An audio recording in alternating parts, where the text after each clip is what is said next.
So in this particular project, I'm talking about the box for the gun, not the gun itself. Unlike previous projects like the Wanted bullet, where I've had heaps of reference material, the box I'm going to be working on only appears on film for a few seconds. So this is pretty much the method that I've come up with to work out the dimensions of the box, so that I can start on the project. Because there's not a lot to work with as far as screen grabs are concerned, I slowed down the footage so that I could go screen by screen more easily. The other difficulty with this was that the filming was quite dark, so once I had a good image to work with, I went into Photoshop and started bumping up the brightness and contrast so that I could better pick out the details.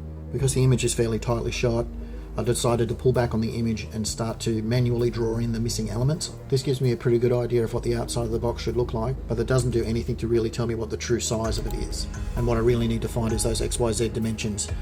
So there's a little bit of math in this, so bear with me. There's plenty of information available on the Samaritan gun itself, so based on the known factors of those measurements, because I've got the one-to-one reference as well as the photo reference, I can find the ratio between the two, and then using that ratio I can go back to the photo and measure the side of the box. Using that same principle, I was able to measure a known element of the gun lengthwise in both the photo and the one-to-one measurements. Now that I've got an accurate measurement for the width and length of the box, so I was able to find a little bit more footage where the side of the box was shown for a few seconds. And now that I have the width calculation, I can use that same principle by using the photo to calculate the depth dimension of the box, which gives me all three dimensions I need to come up with and have the correct size.